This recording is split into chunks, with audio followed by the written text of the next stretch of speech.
అంటే విజువల్స్ అవన్నీ అయితే మాత్రం కొంచెం అంటే వేరే లెవెల్ గూస్ బంప్స్ మూమెంట్స్ లేకున్నాయి అన్ని. ఆయన హీరో విరాట్ యాక్టింగ్ కానీ, డైరెక్టర్ స్క్రీన్ ప్లే డైరెక్షన్ కానీ అంతా మంచిగా అనిపిస్తుంది. గ్రాఫిక్స్ చాలా బాగుంది అన్నిటితో ఇప్పుడున్న సినిమాలో పోల్చుకుంటే వేరే లెవెల్ గ్రాఫిక్స్ ఇచ్చిండు డైరెక్టర్ అండ్ ఎడిటర్స్.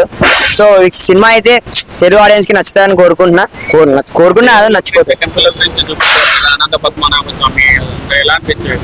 అవి అన్ని కొంచెం ఈ జనరేషన్ చూడాల్సిన మూవీ అది. ఎందుకంటే కొంతమంది ఇంకా దేవుడు లేడని నమ్ముతారు కదా, అది చూస్తే పక్క నమ్మకం వచ్చేటట్టు ఉంటది. వచ్చేసి కొంచెం డెఫినెట్లీ అవుతుంది హనుమాన్ సినిమా కాంతారా.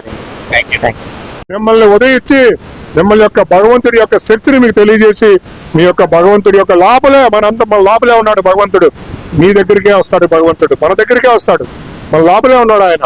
అది తెలుసుకోవడమే ఈ యొక్క జపమాల మహత్యం. మా ఇస్కాన్ ప్రభుపాద గురువు గారు ఆయన ప్రపంచం 40 రూపాయలతో వెళ్ళారు ఈ జపమాల తీసుకొని. ప్రపంచం మొత్తం 1000 టెంపుల్స్ కట్టారు. ఇప్పుడు తాగుబోతులు, తిరుగుబోతులు, హిప్పీసుల్ని ఆయన మొత్తం అందరికి కూడా ఈ హరినామ సంకీర్తన చేసి వాళ్ళందరినీ కూడా ధర్మ మార్గంలో తెచ్చారు. కాబట్టి దీంట్లో అద్భుతమైన శక్తి ఉంది. ఈ శక్తిని అందరూ కూడా ఈ మానవ జన్మలో ఉపయోగించుకోవాలా. హరి హరి. కొంతమంది 100 కోట్లు 1000 కోట్లు పెట్టి సినిమాలు తీస్తున్నారు, అవి ఒక రోజు 2 రోజులు కూడా ఆటలేదు. కానీ ఇంత తక్కువ బడ్జెట్ లో నాగబంధం లాంటి ఒక గొప్ప సీజీ వర్క్ తో ఉన్న దేవుడి సినిమా చూపించారు. మన మహావతార్ నరసింహ అనే ఉంది కదా సినిమా, ఆ సినిమాని మించి ఉంది సినిమా.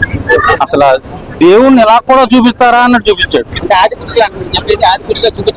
ఆది పురుష్ కాదండి నేను చెప్పింది, మహావతార్ నరసింహ సినిమా ఉంది చూసారా, దాన్ని మించి ఉంది మన నాగబంధం సినిమా.